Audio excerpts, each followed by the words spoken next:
We left off 788. He's presenting a phenomenal concept. A human being has physical needs. You have to sustain yourself. You have to nourish yourself. So Hashem had to create an inclination within the human being. Naturally, you have a desire for food. Because if you wouldn't have a desire for food, one wouldn't eat. One has thirst that the person should want to drink. To be able to perpetuate existence, a person has to have a desire for a woman. Otherwise, a person would not engage with a woman, to cohabit, to do procreation. So Hashem had to set in place all these inclinations for the sake of what? Of maintaining existence. And also, there's a pleasurable aspect to it. So that even draws the person to make sure it happens. The person should eat, and so on and so forth. But as a result of this, a person has to rest, has to sleep, has to relax.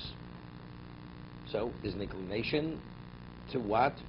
Not necessarily to exert yourself, but sometimes you have to exert yourself. So everything is a balance. Life is a balance. But once it's a balancing act, it's not so simple. So all life you're walking in a tightrope. When I have a desire to eat, I have to satisfy myself. What happens? You created an addiction.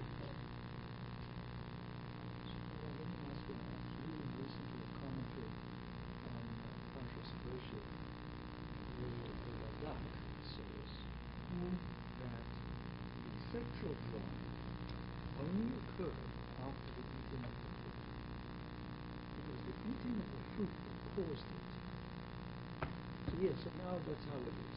We have these problems. But before, the ideal case, that was going to be the drive. Put it this way.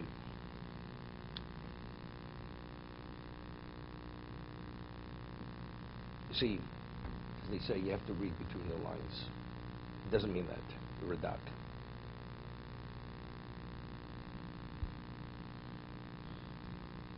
It became tainted with the evil aspect afterwards. You know the church. What's the basis for celibacy? Original sin. Because it's tinged with that aspect of desire. Because it's impossible to procreate. Because a man has to be aroused to come to that state. So Adam before the sin, how did he achieve the state to be able to penetrate his wife? It's the same act. But he pushed a button and it happened.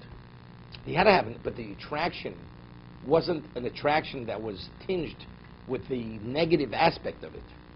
That only came about after the Eitz Hadas. They realized they were naked. What? He didn't realize he was naked before. But nakedness didn't represent what it represented afterwards. So of course there was an interest and there was an attraction. It's like a person's hungry, he has to eat.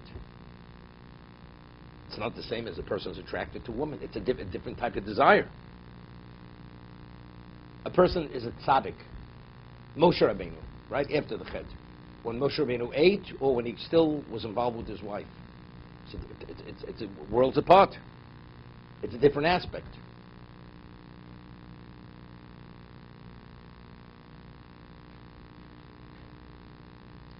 I know Rabbi remembers this Gemara very well when we studied it. The Gemara tells, the Rav before it says, shimush. So Gemara says, Gadol shimushim yosim ilimudam. The Gemara tells us the end of Brachos that Rabbi Akiva followed his Rebbe into the bathroom to see how he conducted himself when he did his bodily functions. So while his Rebbe was relieving himself, he went in there with him to observe. Rebbe says, excuse me, please wait outside. So he says, Torah he v'tzorach hanei lilmod. Rebbe says, it's Torah. I have to learn how to conduct myself. Laws of modesty. How does one cleanse himself? I have to see it firsthand. It's not I'm in any way infringing on your privacy over here. That's what Rebbe Akiva said to his Rebbe. So Rebbe Akiva became Rebbe Akiva. One of his students comes in to observe. No. It wasn't. It was a different Rebbe. Rebbe Lezer, Rabbi Shua also his teachers. So when he's a Rebbe, Rabbi Kiva. One of his students come in. He says, "Excuse me." So his student says what he said. Torah, it's Torah. He says, "Okay, you can stay." So the Gemara tells a story in Chagiga that Rav, that before he would cohabit with his wife, he would speak to her in a way to create a mood to be able to engage in procreation, to create the mood. So his student was under the bed. See, I thought Rabbi remembers this Gemara. So the Rab says, "What's going on? Who's under the bed?" The guy person says, "Torah v'tzarech ani lilmod." This is already too much. Out. He threw him out. Okay. So again, we're talking about Rav Moshe Rabbeinu. Again, but it's a different. Of course, you have to have a desire, but the question is, how does that desire present itself? It's different than I'm hungry. I have to eat. So therefore, that's what the Radak means. It was tinged. They realized they were naked. Nakedness now represents something totally different.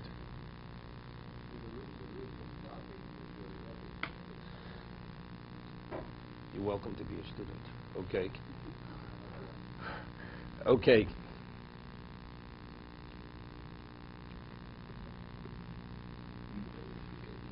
Now he says, he quotes the pasuk in Kehelos. Gamas olam nosam belibam. This is phenomenal, the way he's interpreting it. Shlomo Mel says, Gamas olam nosam belibam. God put the whole world in one's heart. He put the world in your heart, meaning, why does the world function? Because whatever is needed for the world, a person's inclined to go in that direction. Whether it's eating, drinking, cohabiting, or whatever it may be. He says elsewhere, you have a person who, the world needs architects, the world needs masons, the world needs doctors. Why do people have different interests? Because if everybody would want to be the doctors, who's going to be who's going to address architecture or masonry, any of this? So Hashem puts in each person's emotion and mind what he has an interest in pursuing. So therefore, among the sum total of humanity, everything's covered. It's the same idea. Because the world has needs. Now, how do you address the needs? A human being has needs. You have to maintain yourself. How do you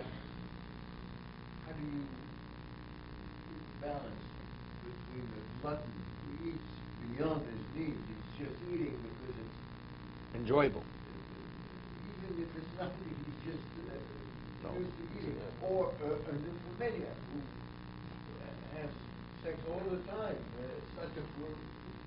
So how do you keep a balance? No, but that's how do you keep it balanced?